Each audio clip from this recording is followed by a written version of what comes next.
And I'm glad to see a lot of people from Egypt in the audience. And it's often forgotten what an essential part of the Levant, Alexandria, Dubiat, Rosetta, and indeed Cairo were. And we're extremely fortunate to have here an extremely distinguished historian of Egypt, Alexander Kitroeff, he's currently associate professor at Haverford College in the States. He got his doctorate at Oxford. He is a specialist in the history of the diaspora and of identity in modern Greek, and he's got a new book coming out imminently, The Greeks and the Making of Modern Egypt, from Muhammad Ali to Nasser, which is really the whole theme of our foundation and our conferences, the role of different groups in different states and how they adapt to other states. And he's also completing a book-length study of the history of the Greek Orthodox Church in America in the 20th century, and he helped Maria Iliou on the film Smyrna 1922, The Destruction of a Cosmopolitan City. So today we're very lucky to hear him speak to us about Greeks and Levantines in Egypt, Parallel Lives.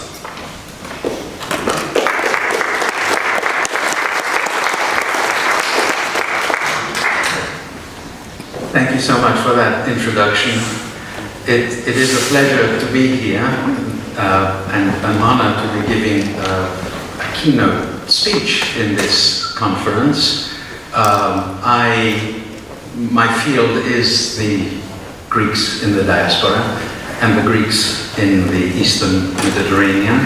And when I was approached about this conference, it seemed very natural that I take this opportunity to think a little bit more systematically about the relations and the connections between the Greeks and the Levantines in the Eastern Mediterranean, but principally in Egypt, in which I've been working on. And it seemed to me that, as the title of my presentation says, that they lived parallel lives. It'll be up to you to decide whether that is true or not, whether I persuade you or not. Let me start in the early 1930s in Egypt. The time was one in which there was intense debate and self-reflection among the Greeks in Egypt, which was the largest foreign community in the country, numbering over 100,000. The debates that they were having had to do with the rise of Egyptian nationalism, which began in 1919, intensified in the 1920s and the 1930s. And even though the nationalist movement was focused on securing Egypt's independence from British rule, it obviously affected the foreign communities in Egypt and suggested that sooner or later the privileges that the foreigners enjoyed through the system of capitulations, which meant they weren't paying taxes and they had the luxury of resolving differences in their own consular courts or the international mixed courts, all that wonderful package of privilege would eventually disappear. So the Greeks began debating what they called the future of Hellenism in Egypt. And one of the main strands of that debate was a focus on the school system. Even the teachers, in fact, the teachers were the moving force. People looked at the school curriculum and realized it was focused on classical Greek culture, grammar, ancient Greek. It was generally Greco-centric. And they were calls for changing that focus, of making the syllabus of the Greek schools in Egypt more practical, more vocationally oriented, and one which would provide more instruction in foreign languages, including Arabic. The prospect, though, of abandoning the ancient Greek hegemony in the Greek syllabus was alarming, especially to the old guard and of the community. And speaking about the conference of Greek teachers in Alexandria that was held in 1931, one of the leaders of the community, Georgios Roussos, who had earlier served as a minister in Eleftherios Venizelos' administration, recommended a more cautious approach to change. Yes, it was necessary, he said, to change the syllabus, but too much change would transform the Greeks into Levantines. Roussos' observation points to a notional dividing line among the Greeks of Egypt and the Levantines, at least in his mind, but also among in the minds of his fellow Greek community leaders. That he felt necessary, though, to articulate that particular moment, this difference, maybe is an admission that one could speak of the Greeks and the Levantines maybe in the same breath when one thinks about Egypt's history in the from the mid-19th to the mid-20th century. In fact, there is a range of sources in which the Greeks and the Levantines are indeed mentioned in the same breath. Baedeker's Guide to Egypt in 1898, when discussing the modern Egyptians and the inhabitants of Egypt, notes that, quote, "A link between the various classes of dwellers in Egypt and the visitors to the banks of the Nile is formed by members of the various Mediterranean races, especially Syrians and Greeks known as Levantines, who have been settled there for several generations and form no inconsiderable element in the population of the larger town." It goes on to say that they are apt linguists, they learn European languages, and their services have also become indispensable at the consulates as translators of those documents. Also in the late 19th century, a court case brought in Britain challenging the nationality of juries in the British consular courts in Alexandria raised the issue and the question and the complaint that juries were made up not of bona fide British subjects, but made up of Greeks and Levantines with British passports. Richard Smuha, a member of the well-known Iraqi-British Jewish family of Alexandria, recalled that in the interwar period, with a gradual withdrawal of the occupying British troops to the Suez Canal zone already in prospect, French, Italian, and British residents saw themselves as being reduced to the same status as Greeks and Levantines, as well as progressively subject to the extortion of Egyptian bureaucrats. The British writer Artemis Cooper, Patrick Leigh Fermor's biographer, described World War II Alexandria as Greek/Levantine. And in referring to the upper classes in wartime Cairo, she described them as the haute levanterie and the haute grecquerie. And then went on to say that the women who didn't belong to that high status in society and couldn't afford to buy expensive dresses could nonetheless make their dresses with either Levantine or Greek dressmakers who perform miracles on their antiquated sewing machines. Next to being mentioned in the same breath in these sources, and there are others one could quote as well, the Greeks and the Levantines shared several common characteristics. The Levantine was notoriously difficult to pin down in terms of nationality. This certainly frustrated Lord Cromer, Britain's Consul General in Egypt from 1883 to 1907. He wrote, Everyone who has lived in the eastern part of the Mediterranean knows what is meant by a Levantine, though a precise definition of this term is difficult, if not impossible. The Levantine can, of course, be described as a European residence in the Levant. The definition is, however, not satisfactory. But the Levantines in Egypt were not the only ones whose identity was hard to define. Baedeker's Guide to Egypt listed 3 categories of Greeks: those it considered Levantines, those who were citizens of Greece, and those who were Ottoman subjects. In fact, the issue of who was Greek, who legally possessed Greek citizenship and could prove it, and therefore claim protection based on the privileges extended to Greek citizens by the capitulations, was a constant thorn in Greco-Egyptian diplomatic relations. Why, asked Egyptian authorities, should they consider someone a Greek subject when they held Ottoman citizenship prior to claiming Greek and operated on that basis until, let's say, their place of origin in Greece, example Thessaly in 1870, was incorporated into Greece? Were they not born in the Ottoman Empire, and why should subsequent geopolitical changes overseas affect their status while in Egypt?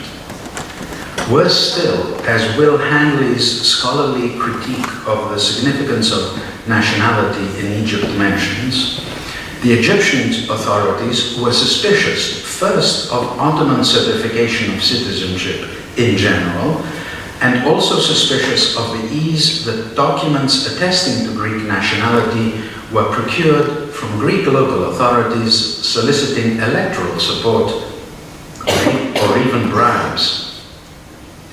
Another characteristic that the Greeks and the Levantines in Egypt shared was the dubious distinction of being disparaged by British officials who controlled Egypt's affairs from the late 19th through World War II. We need look no further than the writings of Lord Cromer for such evidence. Interestingly enough, Cromer was disparaging of both the Greeks and the Levantines using the same format, the same trope, let's say. Although he recognized the value of the wealthy, he disparaged the poor members of both those communities.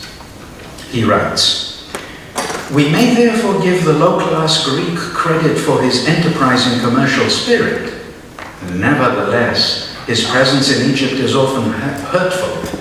He tempts the Egyptian peasant to borrow at some exorbitant rate of interest, and then, by a sharp turn of the legal screw, reduces him from the position of an allodial proprietor to that of a serf. He undermines that moral quality of which the Muslim, when untainted by European association, has in some degree a specialty. That quality is sobriety. Under Greek action, the Egyptian villagers are taking to drink." Cromer has more or less the same approach to the Levantines. He praised many as being highly respectable members of society who carry on their business upon the same principles as they would adopt were they living at Trieste, Genoa, or Marseille. Yet, he went on to say, it is the misfortune of the Levantines that they suffer in reputation by reason of qualities that are displayed by only a small minority of their class. These are the Levantines who regard the Egyptians, from prince to peasant, as their prey. Whatever national defects they may have possessed in their country of origin appear to have been enhanced when, upon arrival in Egypt, they had to deal with a people who were ignorant, credulous, and improvident, and therefore easily despoiled. Parenthesis, in the totem pole of disparaging ethnic groups, of course, the Egyptians are right at the bottom, the Levantines and Greeks are a little bit further up. Back to Cromer. The Levantines of this description have done a small amount of good by introducing European capital on an unlimited scale to this country. They have done a vast amount of harm by associating the name of Europe in the minds of Egyptians with a total absence of scruple in their pursuit of gain. The upper-class Levantine naturally used to consider the upper-class Egyptian his prey. The lower-class Levantine tricked the fellahin, the Egyptian peasantry. Although Cromer wasn't over-enthusiastic about the other European ethnic groups in Egypt, his comments do appear to be singling out the Greeks and the Levantines for special treatment.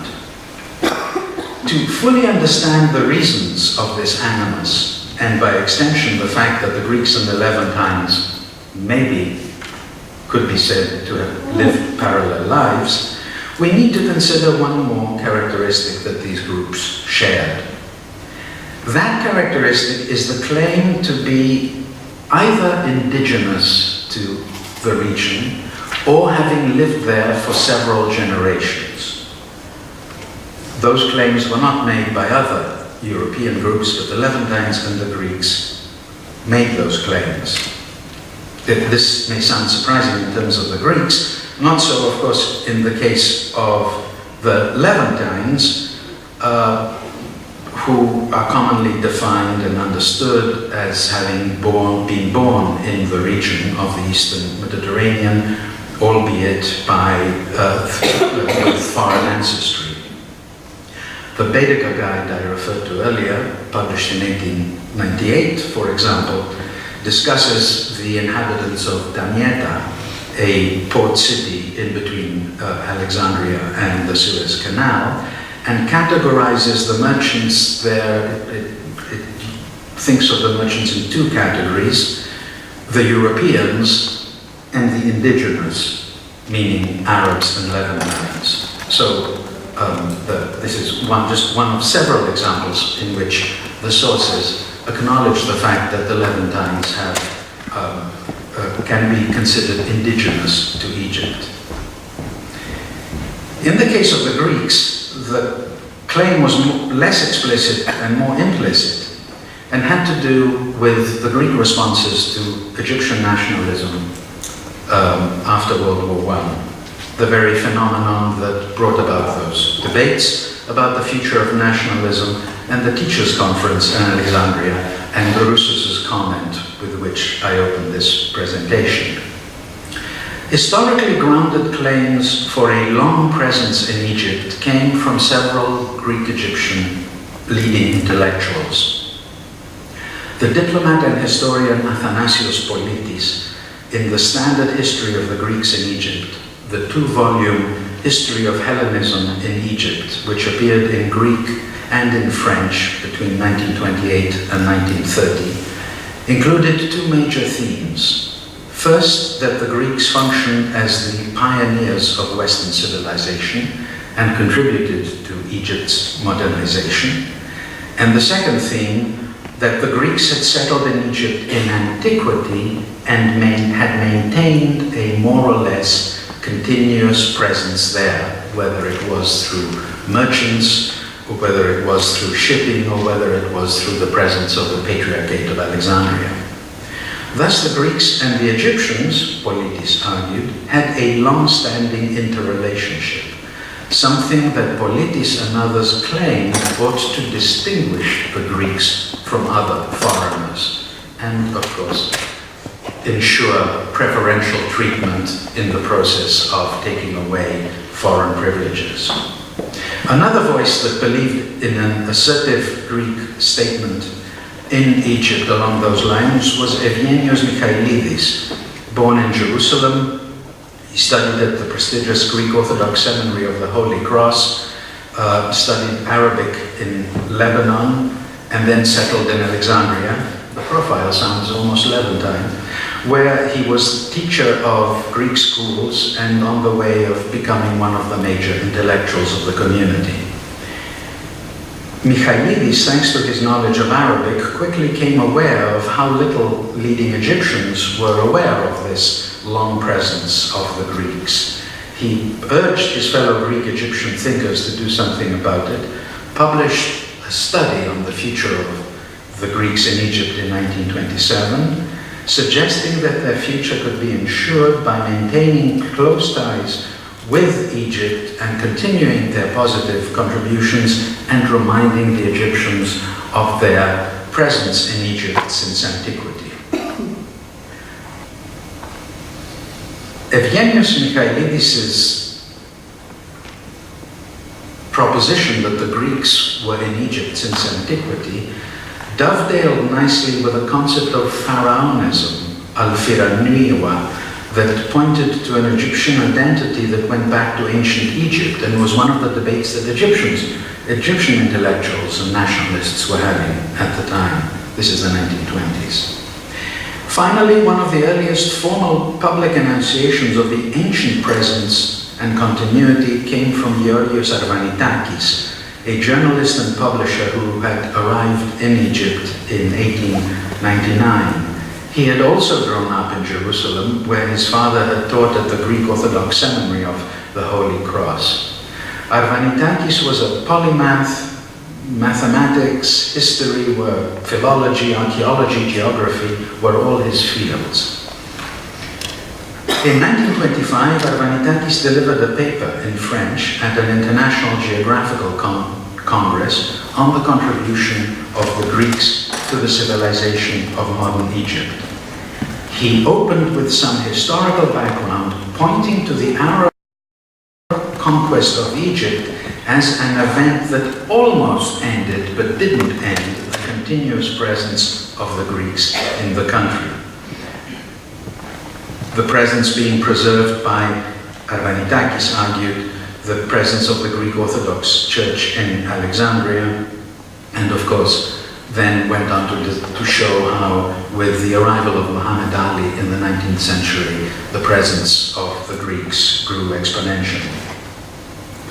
These studies by Arvanitakis, Michailidis and Politis were opening salvos in what became a steady outpouring of articles, pamphlets, newspaper articles, books on the topic of the future of the Greeks in Egypt and the presence of the Greeks, the ancient presence as they described it, was a central theme in those writings. Those common characteristics of the Greeks and the Levantines, and one can accept or not the theory of Greek ancient continuity, it is more easy to argue that the Greeks in the 1920s and 1930s were there for several generations. Whether one takes it back to antiquity, that can get problematic. But it is true that both the Levantines and the Greeks were there for several generations. That characteristic, along with the others that I mentioned earlier, the ease with which Greeks and Levantines skirted the law in their economic functions and defied clear-cut national categorizations, placed them, I would suggest, in a liminal space between what the British would describe as the proper European practices, and which the British claimed to uphold in Egypt, and what also the British and other Westerners thought were the unacceptable practices of the native Egyptian population, who, of course, thinking in the colonial imperial logic of the times, they believed that the Egyptians were by nature unable and unwilling to comply with the laws and standards of civilization, therefore they had to be ruled by the Westerners. So the Greeks and the Levantines seem to me to inhabit a middle position between this Western ideal and the Oriental negative image of the Egyptians. Interestingly enough, Cromer alluded to that in his writing. He writes, "The Levantine can of course be described as a European resident of the Levant. The definition is not satisfactory, as I mentioned earlier." He goes on to say, "In case of some Levantines, a short residence in the Levant will suffice to produce typical Levantine characteristics. Other Levantines may almost be said to have been Levantines before they even emigrated to the Levant. And ultimately, he concludes in this somewhat confused way, a Levantine is a European who has become thoroughly Orientalized. A European who's become thoroughly Orientalized, for me, seems to be some indirect acknowledgement that these people are somewhere in the middle. The Greeks were not described as such as being in the middle, but interestingly enough, the Greeks themselves consciously saw themselves as being separate. There's a wonderful example, the assassination of Sir Lee Stack Pasha, a British military man and colonial administrator. He was assassinated by Egyptian nationalists in the streets of Cairo in 1924. Right after that event, the Greek consul general in Alexandria visited the British authorities, privately offered condolences, and then apologized and explained that the Greeks could not publicly state their sympathy towards the British over this event because that would risk antagonizing the Egyptians. That was the Greek consul general. Greeks living in the provinces, Upper Egypt, the southern part of the country, who had much closer contact with the Egyptians, went much further, and they sent telegrams to Allenby, the governor of Egypt at the time, stating that they were living in harmony with the local Egyptians, and they criticized Britain's retaliation measures following Sir Lee Stack Pasha's assassination. And the Alexandrian daily Tachydromos noted dryly that the British remembered the foreigners only when their own interests were threatened. What I'm suggesting here is something that takes us beyond the understanding and the concept that we have of the differences between the West and the East, and the West is the West and the East is the East, and they will never meet. I'm proposing a new understanding of the status of the Greeks and the Levantines in Egypt, which goes beyond that dichotomy. That dichotomy between East and West is, of course, the cornerstone of how the West saw the Middle East. They saw it as something alien and West, and alien and, by definition, the antithesis of the West. The same dichotomy is produced in Edward Said's pioneering post-colonial critique of Orientalism. Said critiques this dichotomy and rather maintains this dichotomy, but seeks to validate the West, validate the Orient and critique the way the West considers the Orient.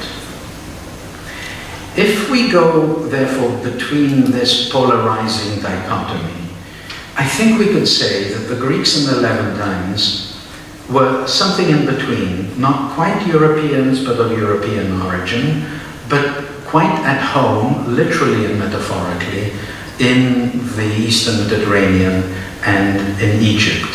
And of course, if one looks at the historical record, and part of the complaints of the British that I read earlier, the British wanting, of course, a very tidy categorization of nationalities and peoples so that they could rule Britain more effectively, what the Greeks and the Levantines did, precisely because they were somewhere in the middle, they chose whatever identity and whatever position suited them best according to the circumstances, and consciously or unconsciously either assumed the guise of Oriental, especially when they wanted to have good relations with the Egyptians, and became more Western when they were dealing with the British authorities.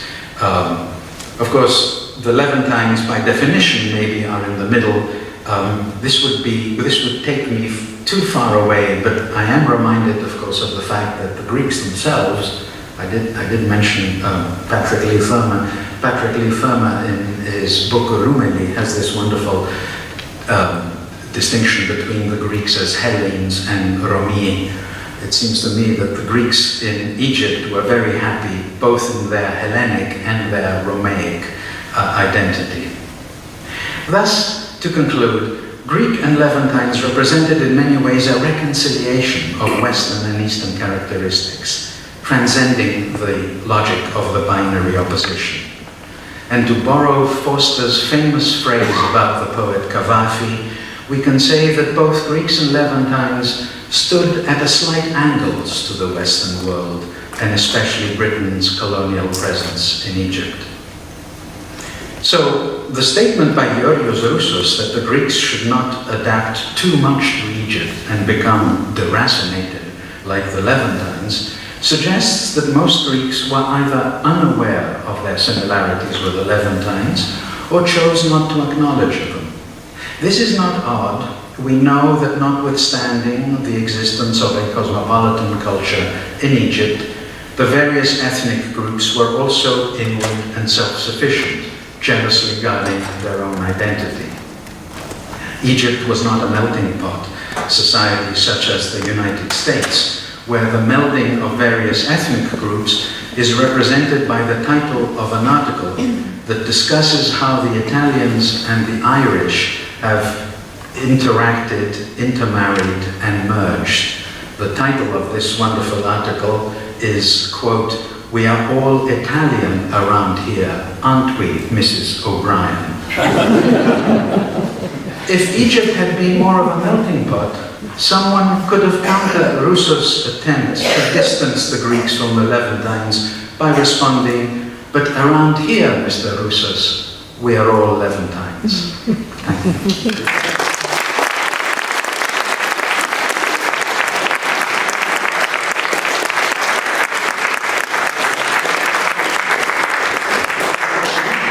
Thank you very much for that wonderful talk. We are indeed all Levantines. There's some maybe more Levantine than others. And I'm sure there are some questions now. Does anybody have any questions?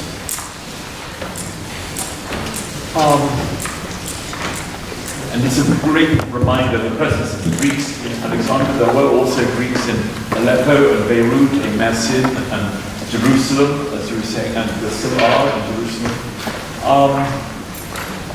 And the question of continuity with before 642.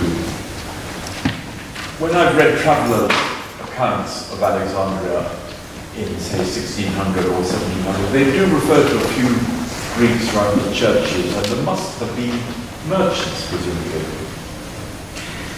Yes, this was very intensely debated in the 1920s and 1930s in the context of Egypt, because there was and there wasn't continuity. There was some of the patriarchs were not even in Alexandria. They had to go to Constantinople. But the church was there. There were some monks, there were some traders. There were always Greek ships calling into the Egyptian ports at various times. One could base the continuity not so much on a long cultural presence, but on continuous maritime contacts. What does one do with that? It's difficult. I mean, there is a continuity, but it is quite thin. But it was good enough for the Greek intellectuals at the time. You mentioned the other ports. For a moment, I got very ambitious with this presentation and said, okay, I know a little bit about Smyrna. Why don't I include Smyrna as well, where, in fact, there we do have, in the Anatolian coast, we do have a 3,000-year continuous Greek presence. So one could make maybe the argument of the similarities between the Greeks and the Levantines in Smyrna could be argued more, perhaps with greater force. But then the circumstances are different. Beirut as well and the other cities. I think if we did do some research on those cases, I think we might find this in-between similarity existing there. Yes.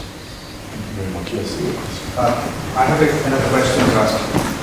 Was there any point in time in the Greek community of Egypt that the Greek nationalism had a chance to flourish? Continuous. What claims on the land? I mean, yes, no.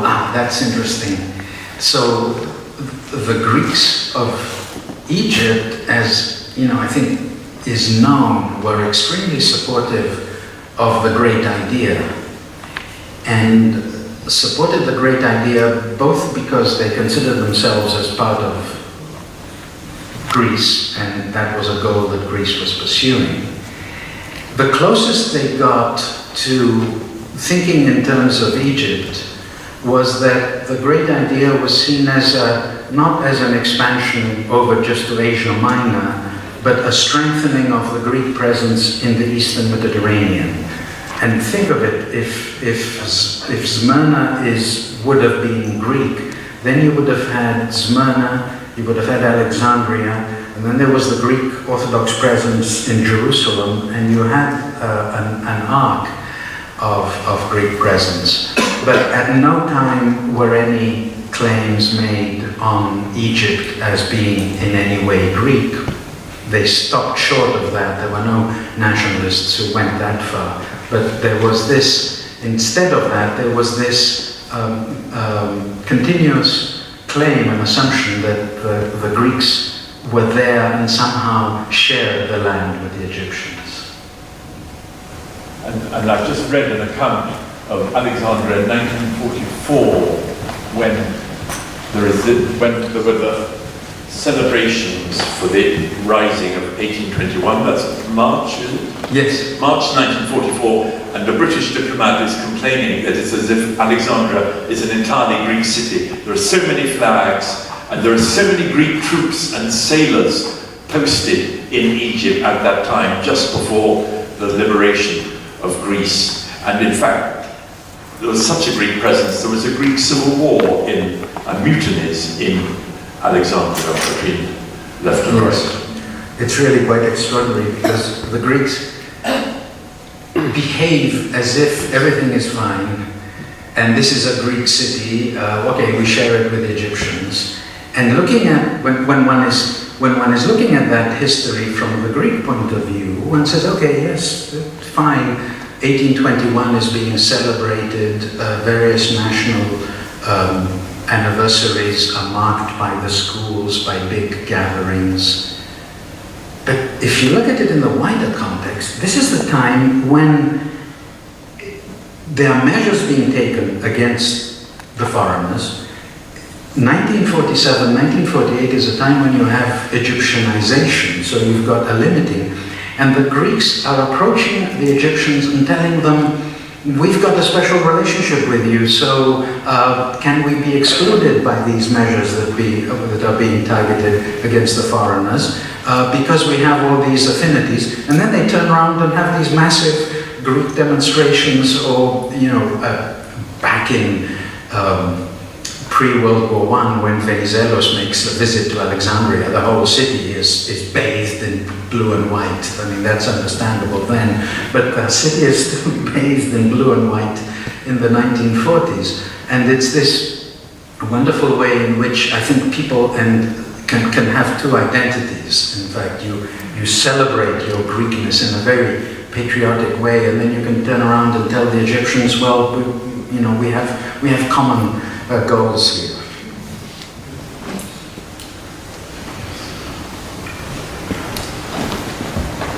In the mind of the Levantines, the Greeks, the Europeans, Egyptians were both Muslims and Copts. Yes, they were. It's very curious because I assumed there might be an affinity between the Greeks, the Greek Orthodox, and the Copts. And then I would have answered your question, yes, there were Muslims and Copts, but they had closer relationship to the Copts, but that is not the case. I think that again speaks to the differences in the communities and their self-sufficiency. Not only that, but because most Egyptian officials and government officials were Muslims, and you had to deal with prime ministers and the governor of Alexandria and the governor of Cairo, there was no distinction made between Muslims and Copts. If anything, maybe they were more openly closer to the Muslim Egyptians. Yes. I wanted to ask you if you would agree that the Greek community, the Greek Orthodox community in Alexandria, shut off certain Greeks, for example, the Jewish Greeks, or the Muslim Greeks who came from Crete and other parts of the Levant. How much of all that has been researched recently? And I think this is part of the history of the Greek community. It has been completely ignored or haven't been touched. I mean, the Greeks, I'm divided personally between two types of Greeks.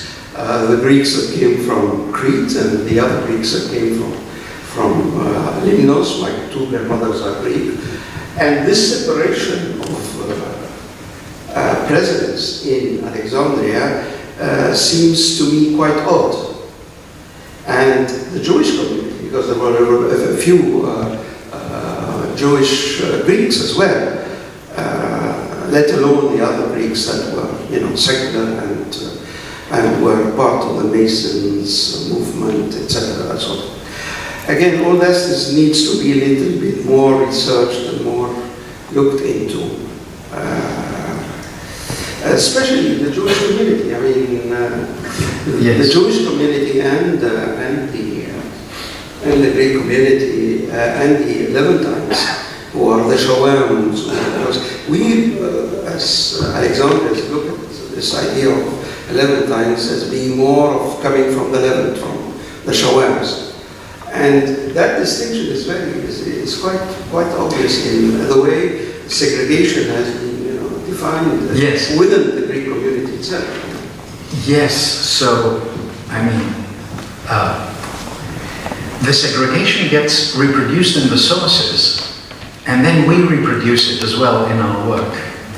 And I've looked at, so if we think of the Greeks, and we say, look, the Greeks, who were mainly Greek Orthodox, were very cosmopolitan and lived parallel lives with the Levantines and had this relationship with the Egyptians, then one would assume that in the way that the Greeks understood themselves, they would project the fact that they were Greek Jews and they were the Jews from Crete as well. No evidence. I mean, it's so little there. They're under the radar and they're very difficult to find because there's this Greek assumption that the Greeks are Greek Orthodox. I see it in the Greeks of the United States. That's in Arabic, it's quite distinct. Rome. Yes. Rome is quite distinct. Greek Orthodox are being classified as a Rome. Yes. The Shawam is a different story. Even if they were, Greek, they were Greek Orthodox, but they were completely distinct. Yes. And in the identity of the Greeks. Yes. And that doesn't exist in the Greek sources. And if we think of the excellent studies that have been done on the Jews in Egypt by Benin and Cramer, I said, oh good, when they came out, I said, great, now we're going to learn about the Greek Jews and the relations between the Jews and the Greeks. Very little, very little. I mean, we know obviously that there were Greek and British Jewish and other Jewish entrepreneurs on the boards of the important companies.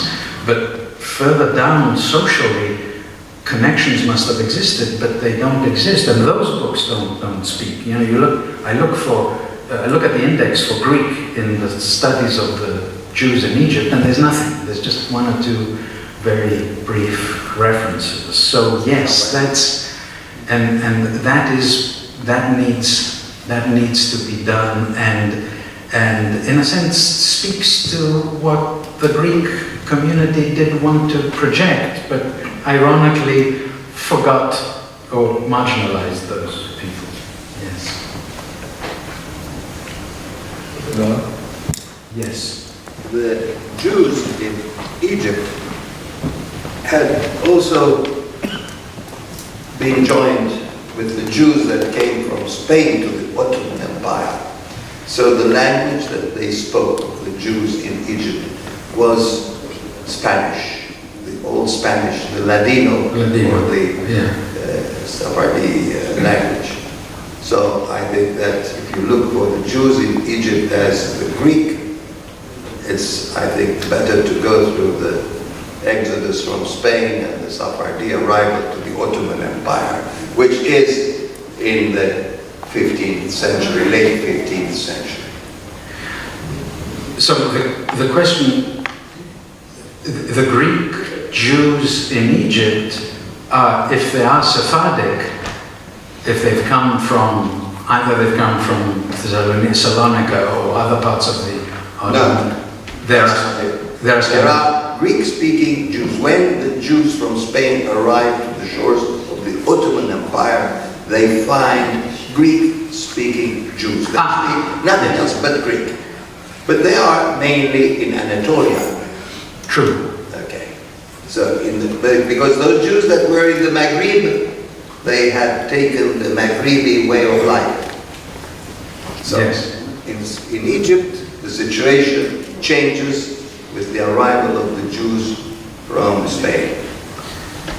And where does that leave us with the status of the... are you saying that the Greek Jews in Egypt were more part of that? Yes. Right. Yes. Got it. Yes. I had friends that were from Cairo, and they lived in Italy, and it is from them that I had this information. So they are absorbed. But there is some evidence, there is one leaflet, one announcement that there is a small Greek Jewish community that proclaims its Greekness as well. Again, context, it was World War II, so... Possible, yes. Yes. Yes, and I'm struck by, Andrea Asiman in his autobiographical novel about his exodus as a young Jew from Alexandria, has these tantalizing references to Greeks. At some point it's the Suez Crisis and there's a blackout in Alexandria and they rush into a Greek grocer. And the guy closes the doors and they stay there for a while until the blackout is lifted. And there's mentions of domestic servants as well, but it's not developed. So we have this fragmented evidence that someone needs to gather and make sense of. Yes. Mr. Caporal.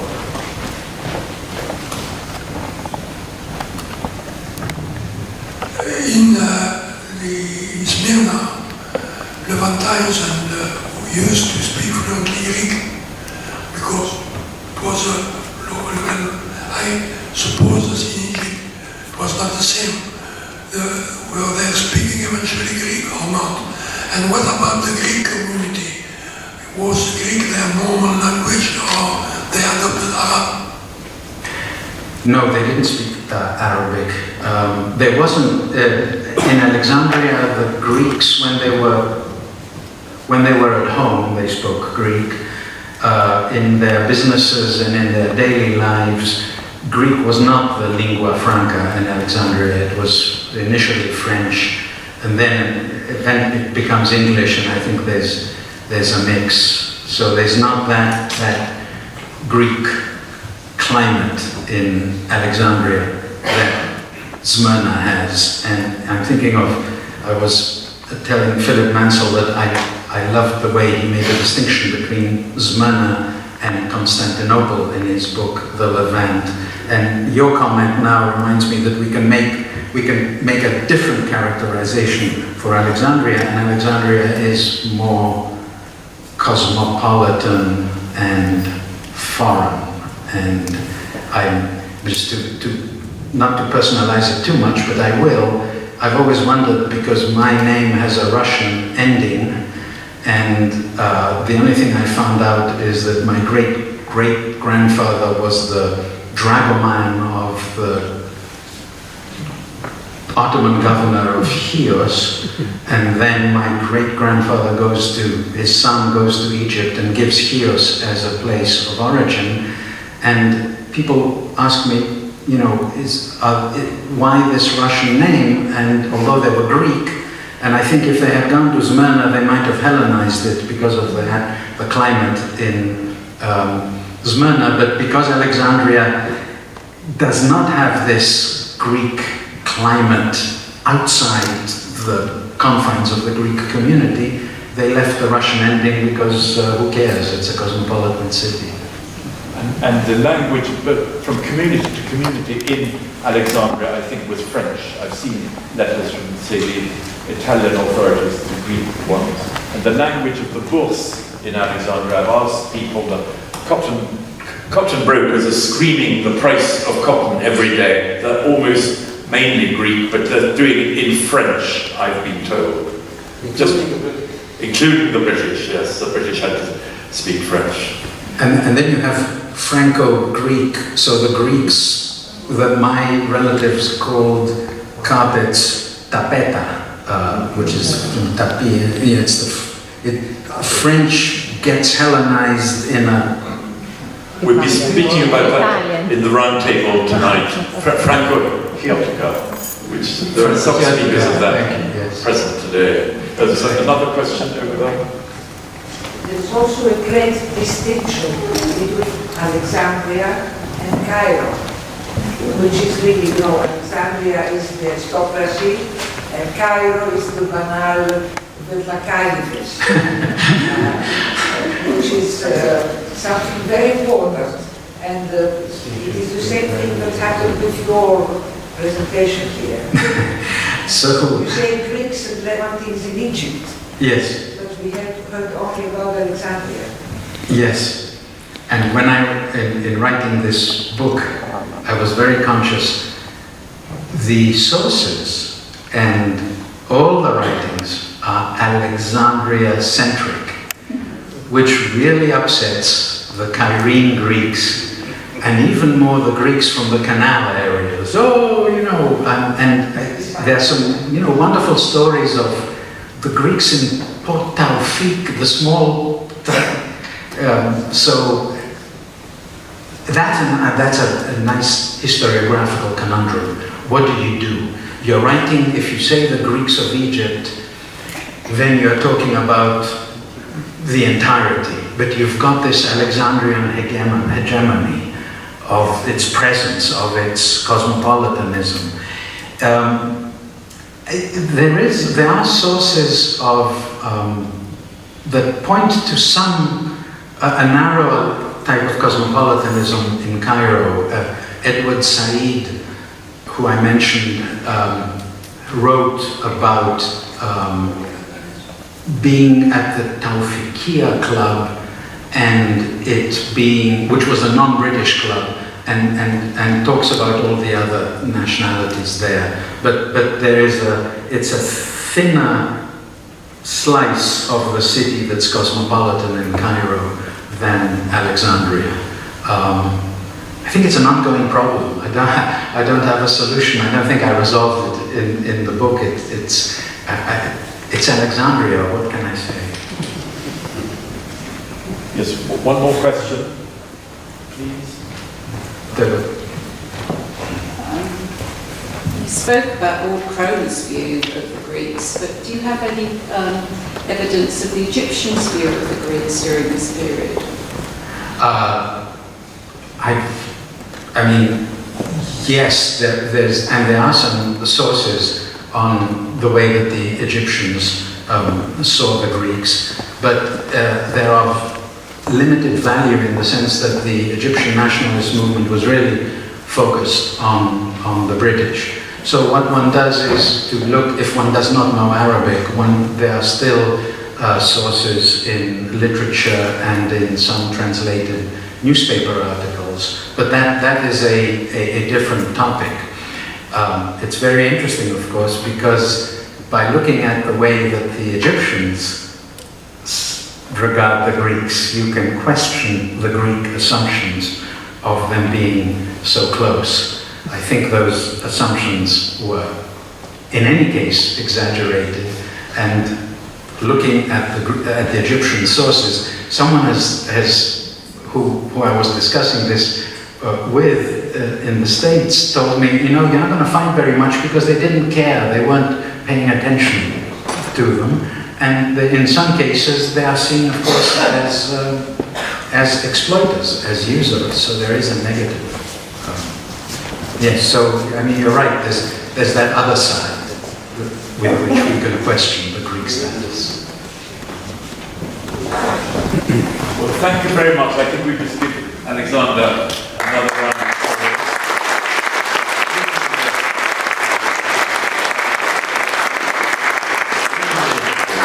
Stimulating, opening up of a debate, and I think in 1882 a lot of Greeks supported British occupation